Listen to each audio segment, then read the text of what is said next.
সকলের প্রিয় নাগরিক পক্ষের সংগ্রামী সভাপতি যারা মাহমুদুর রহমান মান্না ভাইকে তার প্রধান অতিথির বক্তব্য দেওয়ার জন্য আহ্বান জানাচ্ছে।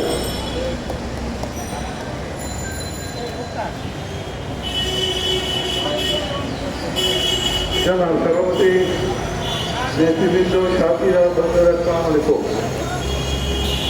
এক রাতের মধ্যে বাংলাদেশের পরিস্থিতি হঠাৎ করে বদলে গেছে। আপনারা জানেন গতকাল বিকেলবেলা সাংবাদিক সম্মেলন করতে গিয়ে প্রধানমন্ত্রী কিছু বক্তব্য রেখেছেন। সেই বক্তব্যের প্রেক্ষিতে রাত 1টা, 2টা, 2:30 পর্যন্ত বিশ্ববিদ্যালয়ের ছাত্ররা তাদের ক্ষোভ প্রকাশ করেছেন। ঢাকা বিশ্ববিদ্যালয়ে যারা পড়ে, বাংলাদেশের অন্যান্য বিশ্ববিদ্যালয়ে যারা পড়ে, যারা লেখাপড়া করে এখন পর্যন্ত তাদের বয়স সবচেয়ে বেশি যদি হয় 24 হতে পারে। এই 24 বছরের করে যুবক 53 বছর আগে হওয়া মুক্তিযুদ্ধে রাজাকার হতে পারে না। আমাদের প্রধানমন্ত্রী এমনভাবে একটা কথা বললেন যেন যারা আন্দোলন করছে তারা সবাই রাজাকারের বাচ্চা, তারা সব রাজাকার। দাবিটা খুব স্বাভাবিক ছিল। মুক্তিযোদ্ধাদের প্রতি কেউ অসম্মান করে, মুক্তিযুদ্ধকে অসম্মান করবার কোনো প্রশ্ন নেই। কারণ মুক্তিযুদ্ধ করেই বাংলাদেশের জন্ম হয়েছে। সেই মুক্তিযুদ্ধের প্রতি সম্মান জানানো, মুক্তিযোদ্ধাকে সম্মান জানানোর ব্যাপারে কোনো আমাদের থাকতে পারে না। সেই আপত্তি থাকবে কেউ যেটা গ্রহণ করতে না। কিন্তু 54 বছর পর যারা মুক্তিযুদ্ধ করেছেন তাদের ছেলেমেয়েও নয়, তাদের জাতিপতিদের জন্য বিশেষ ব্যবস্থা রাখা হবে এবং সেটাও সরকারি চাকরির ক্ষেত্রে 56% এটা তো করতে পারে না। এই ছিল ছাত্রদের। আজ এখন পর্যন্ত ওই শিক্ষার্থীরা কোনো রাজনীতির কথা বলেনি, কোনো দলের কথা বলেনি। সরকারের সমালোচনা করে সরকারের পদত্যাগ বা সরকারের বিশেষ করে শাস্তির পর্যন্ত দাবি করে। আমরা যারা রাজনীতি করি আমাদের নির্দিষ্ট বক্তব্য আছে, আমরা রাজনৈতিক বক্তব্য দেই। আমরা এখন পর্যন্ত সেটা নিয়ে আমরা মনে করি এই সরকার অবৈধ সরকার, নির্বাচিত নয়, এটা নির্বাচন হয়নি। জনগণের প্রতিনিধিরা দেশ শাসন করে না, তাদের নতুন করে নির্বাচন করতে হবে এবং সেটা সেই সরকারের অধীনে হবে না। কিন্তু যে শিক্ষার্থীরা আন্দোলন করছেন এখন পর্যন্ত তারা কেউ রাজনীতির সাথে তারা দেশের মানুষের অবস্থা সম্পর্কে সচেতন।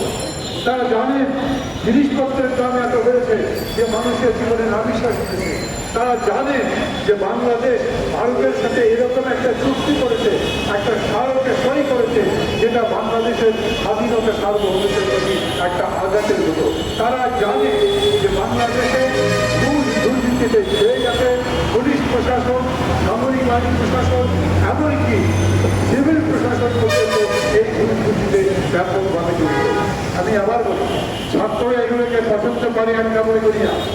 এই দেশের যুব সমাজ, পৃথিবীর কোনো জনের ছাত্র সমাজ, যুব সমাজ অন্যায়কে প্রশ্রয় দেয় না।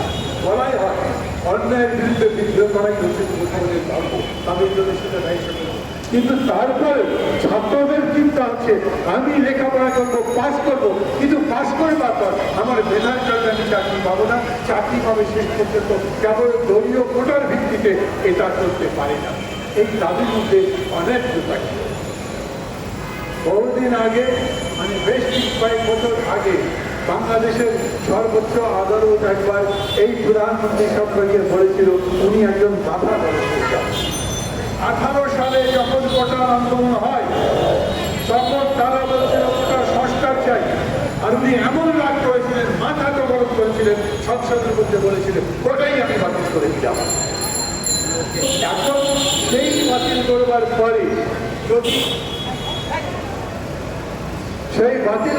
পরে যদি আবার নতুন করে তারা একটা আদালতের রায় নিয়ে আসে যেটা সেটাকে পুনর্বহাল করা হলো, সেটা তো কোনো কাজের কথা হবে না, এটা কোনো আইন সিদ্ধ কাজ হবে না। এই জন্য আমরা সবসময় বলি যদি আদালতই রাজনীতি নির্ধারণ করে দিত তাহলে আদালত তো নির্বাচনে নির্ধারণ করে দিতে পারত। আদালত তো বলতেও পারতো সরকার এই দল থাকুক, এই দল থাকবে না, তারা বিরোধী দলে থাকুক। রাজনীতির জায়গায় থাকবে। মুক্তিযুদ্ধের চেতনার কথা বলে মুক্তিযুদ্ধের গৌরবের কথা বলেন, সব কিছুকে ধারণ করে বাংলাদেশের জনগণ বাংলাদেশকে একটা সুখী সমৃদ্ধ গণতান্ত্রিক দেশ দেখতে চায়। তারই জন্য আমাদের লড়াই। কিন্তু গত 15 বছর ধরে যে শাসন চলছে সেটা গণতান্ত্রিক শাসন নয়। তাতে জনগণের নাবিশ্বাস উঠেছে। গণিতের দাম হয়েছে 350-400 টাকা কেজি, কাঁচা মরিচের দাম। তারপরে কি রাস্তায় বেরোতে পারবো না, বলতে পারবো না এই সরকার দাম নিয়ন্ত্রণ করতে পারে না? মানুষের জীবনের কোনো নিরাপত্তা নাই। দুর্নীতি এরকম হয়েছে, একজন পুলিশ অফিসার একরের পর একর নয়, শত শত একর জমি দখল করে নিয়ে অন্যায়ভাবে হিন্দুদের তাকে ছেড়ে নিয়ে দলিল করে দিয়ে সেইখানে বিরাট একটা রিসোর্ট বানাচ্ছে। তার বিচার চাইতে পারবে না। এই সমস্ত দাবি ন্যায্য এবং সেই লড়াইটা চলছে বাংলাদেশে।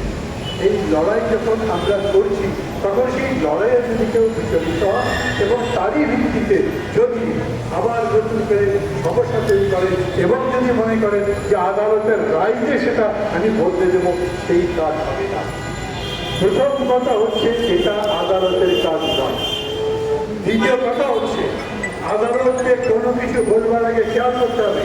এই কথা পরিষ্কারভাবে সংবিধানে আছে যে যারা অনগ্রসর অংশ, দেশের পিছিয়ে পড়া অংশ, তাদের জন্য কোটা থাকবে, বাকিদের কোটার কথা বলা নেই।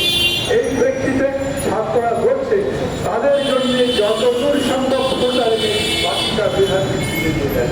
আমি বলতে চাই উল্টো রূপে আমরা এই দাবি সমর্থন করি। আমি ছাত্রদের আন্দোলনকে শুধু সমর্থন করি না, আমি তাদেরকে বিশেষভাবে ধন্যবাদ দিই। তারা এত কিছু উস্কানির মধ্যেও খুবই শান্তভাবে, নিরীহভাবে, গণতান্ত্রিক পদ্ধতিতে লড়াই করার চেষ্টা করছে।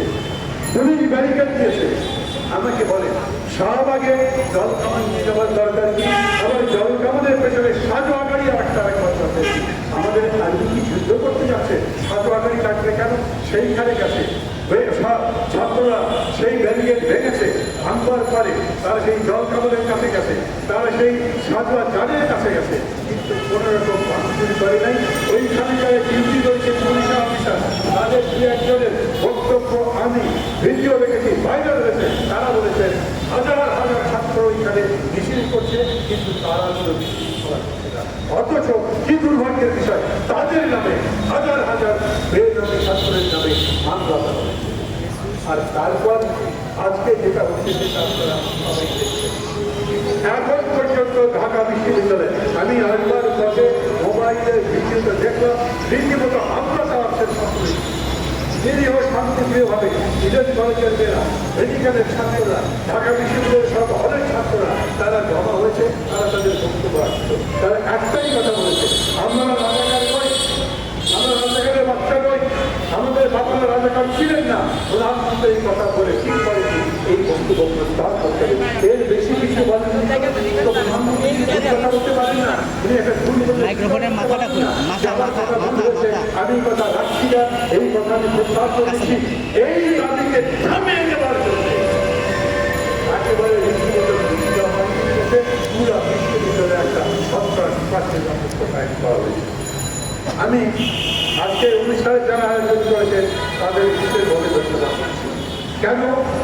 ওই ছাত্ররা, ওই শিক্ষার্থীরা তাদের বিশ্ববিদ্যালয়ের মধ্যে লড়াই করছে অন্যায় বিরুদ্ধে, পুলিশের বিরুদ্ধে।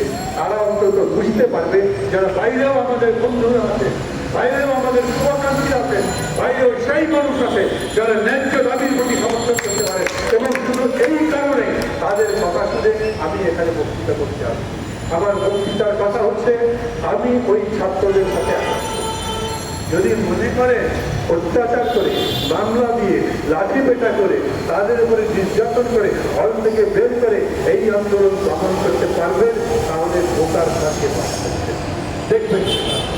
উদত্ত কণ্ঠে আহ্বান জানাচ্ছি, এই দেশের যারা নিরীহ মানুষ, ওই ছাত্রদের যারা গার্জিয়ান, যারা মুরব্বী, যারা দেশের বিবেক, যারা স্বাধীনতার কথা ভাবে, যারা রাজনীতি করেন বা করেন না, যারা সমাজের কাজের মধ্যে আছে, তারা প্রত্যেকে আসেন এবং নিজেদের কথা বলেন। আমরা ছাত্রদের এই ন্যায্য দাবির সাথে আছি এবং আমরা সরকারি যে নির্যাতন তার তীব্র নিন্দা করছি। আমি রাজনৈতিক দলগুলোর কাছে বলবো, নিজেরা আলাপ আলোচনা করে এই রকম করে একের পর এক সন্ত্রাসের খাবার বিস্তৃত হতে থাকে, তাহলে বাংলাদেশের মানুষ কখনই কথা বলতে পারবে না। এমনিতে অনেকভাবে তারা আমাদের কথাবার্তা বলার ব্যবস্থা করেছে। এখন আমাদের বুকে এক হয়ে গেছে ক্ষুধার অন্ত নাই।